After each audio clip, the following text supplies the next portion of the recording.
El 9 Channel presenta Fila 9 con el auspicio de... No te confíes. El estado de excepción terminó, pero la pandemia sigue. Alcaldía de Guayaquil.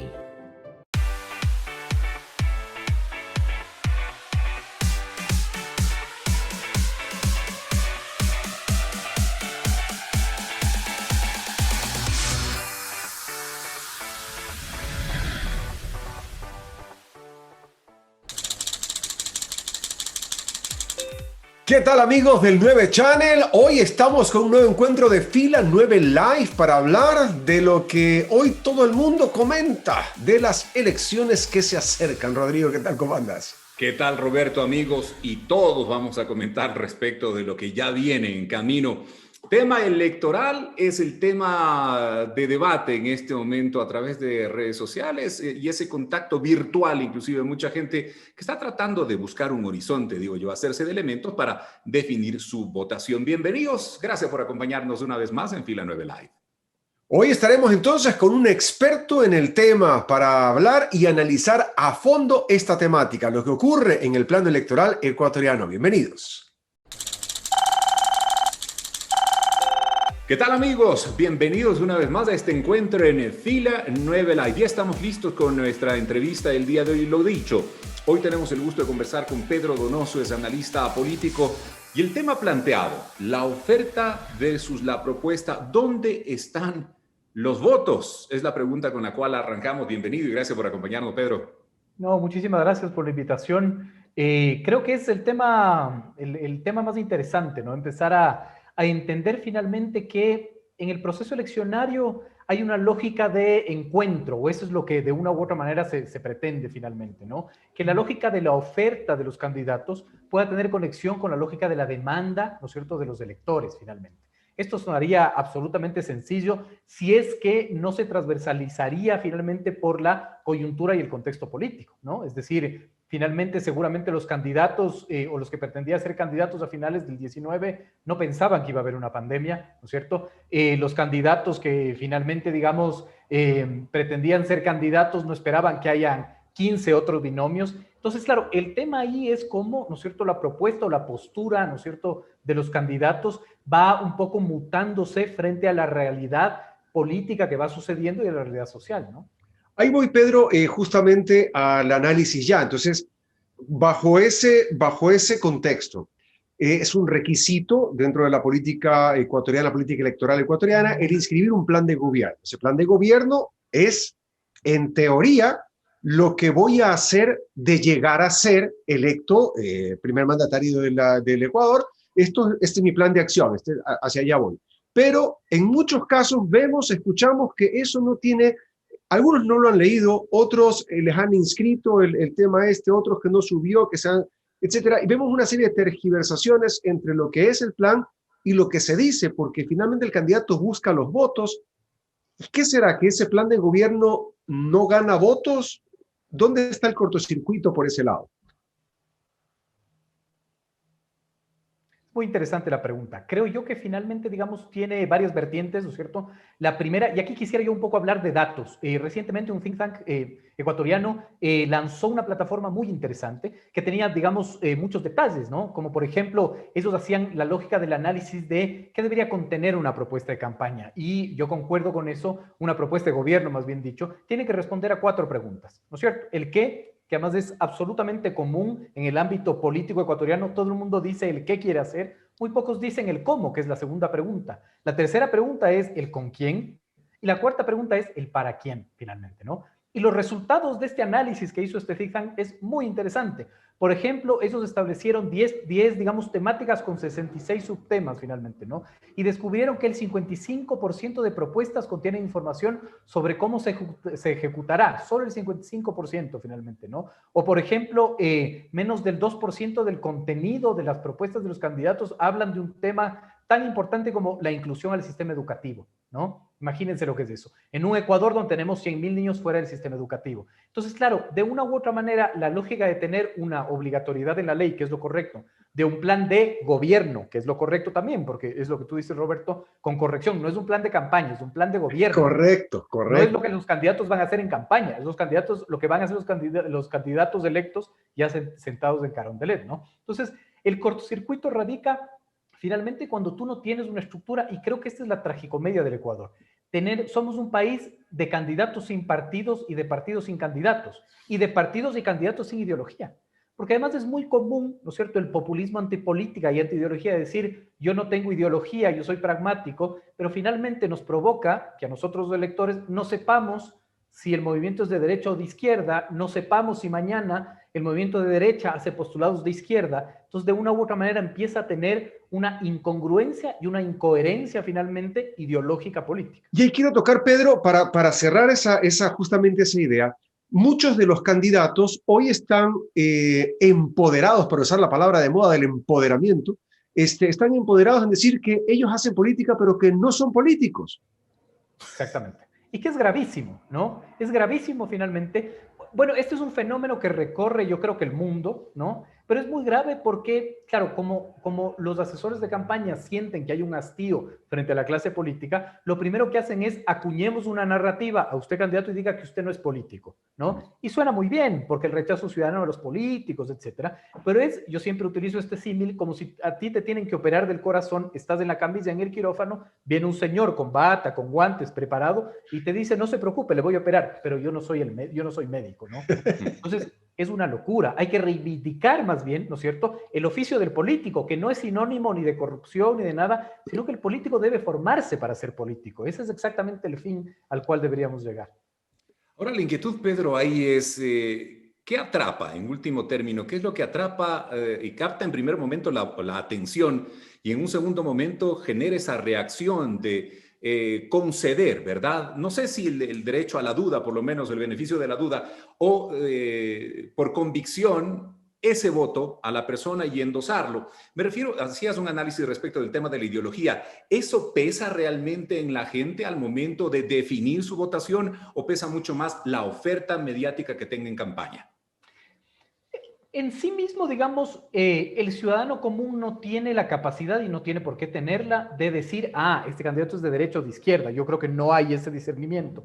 Pero lo que sí finalmente es la lógica de yo me identifico más con un postulado progresista, más con un postulado conservador, más con alguien que me ofrece protección a los animales, más con alguien que es pro vida o a favor de los derechos, digamos, sexuales y reproductivos. Es decir, la identidad es más con la temática más que con la ideología. El tema aquí es que el elector, digamos, no es un elector ignorante y no es un elector tonto que se deja llevar. Va a entender finalmente. La primera reflexión que quiero hacer aquí es que para mí una elección no se gana en 40 días. Una elección se gana en 4 años, en 3 años, en 2 años. Es decir, cómo tú logras posicionarte en el debate político, ¿no? Eso es otro tema súper interesante también, porque al tener nosotros candidatos que se identifican con X y Y postulado, sin embargo, que como hemos visto ahora, son candidatos de alquiler o tienen partidos de alquiler, a ellos también les pesa la coherencia política. Entonces, por ejemplo, sería muy interesante que alguien les diga cómo usted está a favor de X postura si el bloque parlamentario y su bloque de asambleístas de este periodo electoral, de este periodo legislativo que ya se va a terminar, votó en contra, ¿no? Eso es lo que hace una madurez democrática, que haya consolidación finalmente de las estructuras partidistas y no este baratillo de ofertas finalmente al cual yo me subo porque contextualmente me conviene, ¿no? ¿Existe de momento esa citada madurez democrática? ¿Crees que se ha evolucionado en ese sentido? ¿Crees que la gente también hoy se preocupa más del fondo que de la forma? Yo creo que estamos en construcción y es muy interesante porque hay muchos elementos que hacen que empecemos a tener una cultura democrática. Por ejemplo, la obligación de que registren planes de gobierno en el CNE.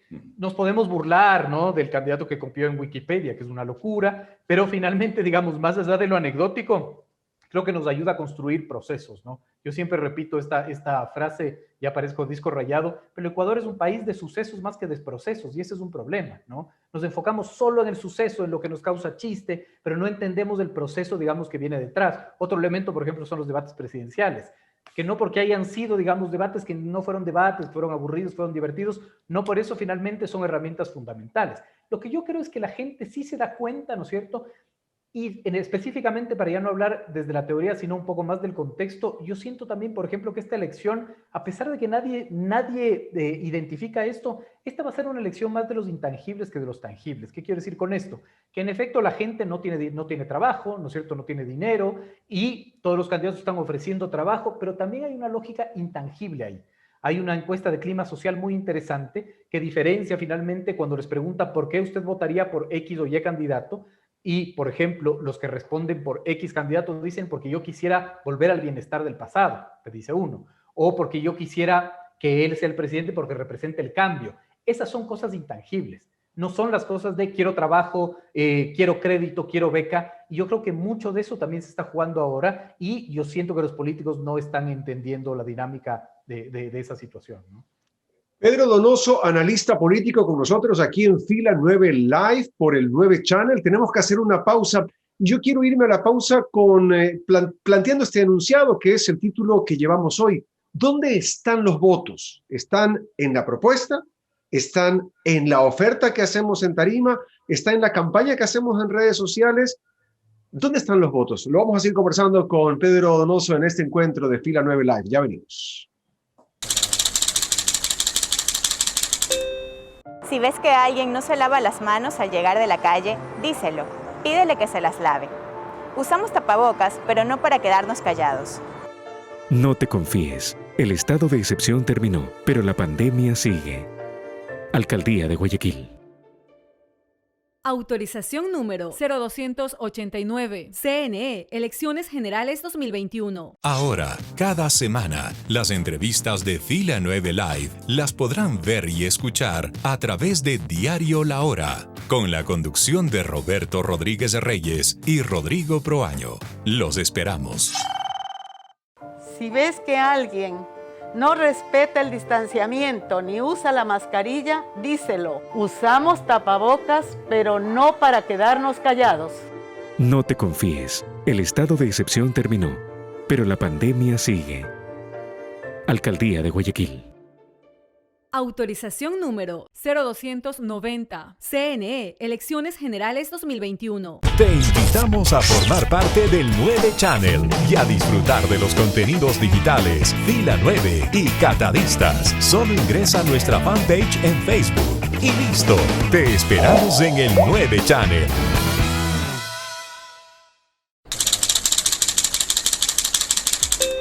Continuamos compartiendo Fila 9 Live en este encuentro a través del 9 Channel. Gracias por seguir con nosotros. Y la pregunta la habíamos planteado a Pedro Donoso, analista político, que nos acompaña en este encuentro, donde estamos ya en la recta final, a pocos días ya de las elecciones en el territorio ecuatoriano. ¿Dónde están los votos? Unos están tratando de marcar bien sus posiciones, como lo hablamos al iniciar este encuentro. Yo voy a hacer política, pero no soy político. Yo estoy a favor de esto, pero finalmente, hoy, cuando vemos un Ecuador pandémico todavía, donde tenemos estas situaciones de incertidumbre, donde ¿qué es lo que deben anunciar, digamos, para hacer el cruce, siendo muy cruel en la parte técnica para que se crucen la oferta y la demanda? No, es supremamente importante. ¿En dónde están los votos? Yo quiero aquí ser el aburrido de la entrevista, porque además son reflexiones como un poco pesadas. Pero creo que, ¿dónde están los votos? En la lectura del contexto, en la ecuación. Es decir, el poder entender qué es lo que en verdad está sucediendo. Muy pocos, digamos, actores políticos lo entienden. Muy pocos actores políticos lo entienden. Porque se lanzan, digamos, a creer, en principio y fin, a los estudios demoscópicos que te dicen, mira, la primera preocupación es la corrupción, el empleo, la salud, etcétera, habla de esto, cuando muchas veces, en efecto, eso es lo que a mí me preocupa como ciudadano, pero eso no es lo que me motiva a votar. Un ciudadano vota por una causa, un ciudadano vota por una emoción, un ciudadano muy pocas veces vota, digamos, por una lógica racional. Y yo creo que ¿en dónde están los votos? En la lectura que tengamos, en la lectura adecuada de qué es lo que está sucediendo en el tejido social. Yo creo que ahí está finalmente. Entonces la ecuación es una adecuada lectura, ¿verdad? Con una metodología clara, con una lógica además de no el sesgo de confirmación. Es decir, yo muchas veces veo a los doctores políticos en este país pecar del sesgo de confirmación, que es el wishful thinking, ¿no? Es lo que Mark Twain decía. Lo que nos mete en problemas no es lo que no sabemos, es lo que creemos que sabemos, pero que no está sucediendo, ¿no? Entonces, es esa ecuación. La lectura política, la construcción de esa narrativa, Roberto, tú lo dices muy bien, cómo yo logro conectar. Porque si yo digo A y el elector quiere B, nunca me voy a conectar finalmente, ¿no? Entonces, la construcción de una narrativa y la posibilidad de poner, digamos, en escena esa narrativa, incluso con acciones también, ¿no? Pedro, el historial de los candidatos en este momento, sus reflexiones y sus acciones mediáticas durante esta campaña, ¿serán decisivas a la hora de la votación o esto tendrá que ver directamente con la oferta? Regresamos al mismo tema y al mismo planteamiento. ¿O será directamente proporcional a la oferta, a quien me llegue a convencer de argumentos que de alguna forma me vayan a solucionar mi realidad actual, la situación que atravieso desde mi individualidad?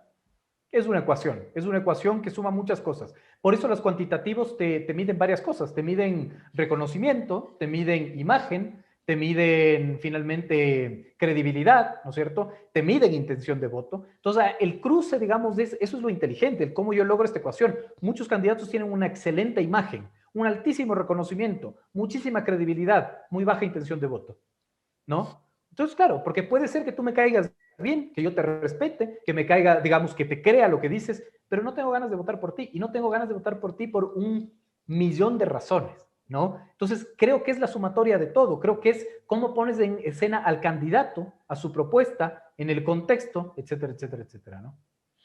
Quiero aprovechar de tu experiencia y tu conocimiento justamente hacia lo que acabas de tocar ahora, porque estamos en memelandia. Llegó el mundo del meme y somos felices con los memes y muchos candidatos se automemean, entonces, en favor de estar en el famoso top of mind. Entonces, ahora, en vez de que me haga la casita el de al lado, me la hago yo mismo. Entonces, hacen unos memes súper cool, muy chéveres, para estar en el top of mind, pero el estar en ese top of mind y llegar ¿va a hacer que la gente efectivamente vote por ellos? No, la respuesta categóricamente es no. Salvador Dalí decía que hablen de Salvador, aunque sea para bien, decía él, ¿no? Sin embargo, no se aplica en la lógica de lo electoral, porque no estamos vendiendo detergente o latas de atún, ¿no? Muchas veces la gente dice, no hay publicidad mala. No, en estos casos sí hay publicidad mala. ¿Por qué? Porque la campaña dura menos de 45 días. Tú no puedes desmitificar algo en menos de 45 días. Entonces, si el meme, por ejemplo, es digamos, un candidato o un video o un TikTok o un fake news, un candidato golpeando a un perrito finalmente, que el candidato me diga, no importa, es publicidad y la publicidad es buena. No, no es buena finalmente, ¿no? Porque esto no se trata de vender un producto para que lo prueben. Es la única vez en donde todos los ciudadanos somos iguales los unos a los otros cuando sufragamos. Esto es un interesante análisis sociológico, ¿no? Siempre Pedro, Juan y María Luisa somos exactamente iguales cuando votamos, tenemos el mismo derecho, es la primera vez que sucede eso en la dinámica social y la gente muchas veces utiliza esa herramienta incluso con una lógica de revancha social, de protesta, de crítica, etc. Entonces es bien complejo finalmente y yo creo que esta lógica del marketing político en ese sentido me preocupa mucho porque vacía conceptos y crea, digamos, estos mitos que a la larga no se van a reflejar en las papeletas, ¿no? Ahí me viene una inquietud, Pedro. Y si esta serie de memes, algunos digamos que están divertidos más que otros, por decir algo, están funcionando o más bien sintonizan con las audiencias que son nativas digitales. En este caso entendamos, son públicos recientes, hablemos de los millennials netamente, que son público nativo digital y al que la gente en este momento voltea a ver con ese afán también de atrapar la votación, ¿verdad? De captar la atención y de que ellos le favorezcan con el voto. Funcionan, sincronizan cuando existe inclusive una brecha generacional por un lado, y por otro lado también un distanciamiento en lo comunicacional. ¿Hacen switch de alguna forma? No, y el problema finalmente es que el Ecuador, como los países de Latinoamérica, sacan conclusiones basadas en modelos importados, ¿no? Yo siempre tengo esta discusión. Hemos construido un perfil de los millennials finalmente que yo pongo muchísimo en duda porque no ha sido medido, ¿no? Por ejemplo, decimos con soltura que el millennial es este joven que no quiere atarse, por ejemplo, a un crédito, que quiere viajar, que no quiere tener un departamento. En el 2019, el diario Expreso, en junio para ser exacto, publicó una noticia muy interesante cuyo titular era el 40% del mercado de créditos hipotecarios se los llevan los millennials. El problema es que hemos creado muchos mitos alrededor de eso y la lógica es que nadie ha hecho un estudio real de medición. ¿Por qué? Porque los millennials no son un grupo homogéneo. El millennial de la isla Trinitaria no es el mismo que el millennial de Machala, el millennial de La Bota aquí en Quito no es lo mismo que el millennial de Cumbayá, el millennial de la Amazonía no es lo mismo que el millennial de la Sierra, ¿no? Entonces, yo aprovecho y te hago una pregunta sobre el tema. Nosotros hasta hace poco, y quienes hemos andado también en la andadura de la comunicación política, se hacía una separación entre los grupos más allá del socioeconómico, luego llegamos al social, el económico, A, B, C, A+, etcétera, 18 a 25, y se iba un poco más hacia el tema de las edades, y de ahí nos íbamos al urbano-rural. Hasta ahí era, a grosso modo, para no meternos en temas técnicos. Hoy tiene un peso, efectivamente, hablar de los millennials, hablar de los centennials, de la generación X. Hoy yo veo todas estas fragmentaciones con estas estereotipaciones que se están haciendo. ¿Es realmente eficiente pensar a nivel del análisis político para poder encaminar mensaje? yo creo que es eficiente pensar en esa subdivisión, pero hay que investigar, para mí, cualitativamente, no cuantitativamente, qué piensan esos sectores. Es decir, no saquemos conclusiones. Otra vez el sesgo de confirmación, ¿no? De decir, yo tengo el estudio de los millennials y los millennials piensan así, así, así. No, date la molestia de preguntarles a los millennials qué piensan finalmente, ¿no? Hay muchísimas herramientas para hacerlo. El problema es que sacamos conclusiones porque queremos salir del paso rapidito sin tener evidencia científica. Y ese es el mayor problema. Las conclusiones sin evidencia científica, finalmente, ¿no? Pedro, yo quiero concluir de mi parte con una inquietud en beneficio de la situación que hemos atravesado, ¿verdad? Hemos pasado guardados en nuestros domicilios más o menos tiempo, ya vamos camino a los 10 meses, estamos cerca del año, y ha habido otra dinámica, inclusive otro tipo de comportamiento, otra dinámica en general en la sociedad. Nos hemos movido de formas diferentes, nos hemos adaptado también a esta forma de vivir con un poco más de uso de plataformas digitales. ¿Cuáles serán esos factores que en este momento potencien a un candidato o a otro en aras precisamente de esa ausencia física que no es total? Porque existe mucho trabajo de territorio que no se evidencia a través de plataformas, pero en aras de esa ausencia, que digamos masiva, de las grandes mítines, de las grandes convocatorias que en este momento sí están ausentes, ¿qué elementos pesarán en esta elección en particular? Muy interesante, finalmente. Yo creo que 3 cosas. Lo principal es, se ha pretendido mucho desmitificar esta lógica de las nuevas tecnologías, ¿no es cierto?, que son las que priman. Todos los cuantitativos te dicen que el medio de comunicación ahorita que más se consume es la televisión, de largo finalmente, ¿no? Lo segundo, ¿no es cierto?, es lo que tú decías, Rodrigo, la estructura de los partidos y los movimientos, la capacidad de llegar a territorio, a los barrios, a las calles, y la capacidad de tener esa información, digamos, al detalle, de entender finalmente con cuál es el líder barrial, etcétera. La vieja táctica política que sigue para mí en boga, que es la estructura de redes políticas, ¿no? Eso me parece que es fundamental. Y el tercero, no apostarle tanto a las redes, me parece que son importantísimas, sí, no creo que hay que sobreestimarlas, pero claro, la lógica esta de, para mí, toda tribuna mediática que te sirva para exponer finalmente tus propuestas, que a la larga lo que te sirve es para impregnar o diseñar o identificar tu impronta de cuál es el candidato que quiero ser. El problema es que finalmente el mensaje no va a tener eco si el candidato no tiene causa y no tiene identidad. Si no tiene causa y no tiene identidad, no sé ni qué me quiere vender finalmente el candidato, ¿no? Pedro, te agradezco muchísimo. Los conceptos son extremadamente claros y caen por su propio peso. Te agradezco muchísimo por tu tiempo, por haber compartido con toda nuestra audiencia. Te mando un abrazo y un excelente 2021. No, igual para ustedes, creo que fui el aburrido de sus invitados, seguramente. He visto los otros programas, son súper divertidos. Al contrario, no, Pedro, y te digo al contrario, extremadamente claro, porque existe esa mitificación hacia lo que decíamos por las edades. Ahora que se han clasificado, antes no se clasificaba esto de las edades. Ahora todos tienen etiqueta, ahora tú estás etiquetado, te ponen código de barras y te pasan, te clasifican. Entonces, el mensaje para entonces, con este le vamos a hablar de esto, a este le vamos a hablar de esto otro, a este le vamos a hablar de lo de aquí. Y finalmente uno se queda con un candidato que esté en capacidad de hablar de cualquier tema. Pues habla de astrología, habla de astronomía, habla de física, habla de planes macroeconómicos, microeconómicos, el desarrollo sustentable.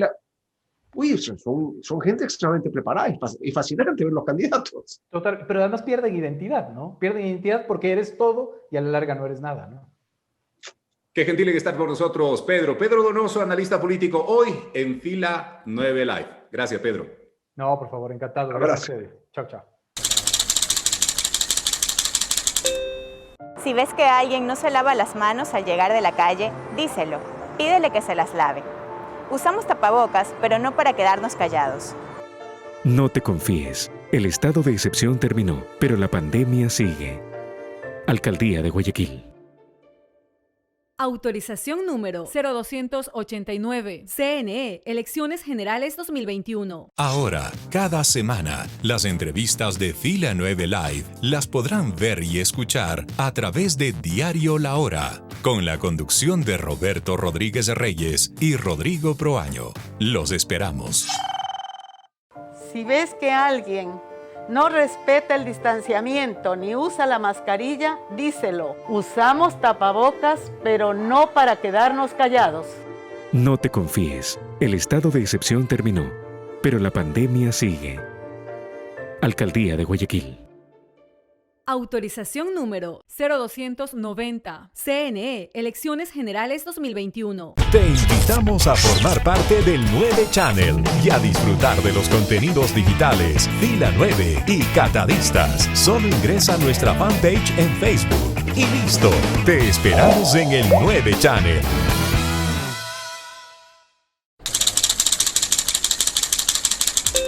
Un análisis claro, un análisis sin rodeos, directo, extremadamente transparente en sus palabras, Pedro Donoso, quien estuvo con nosotros en este encuentro.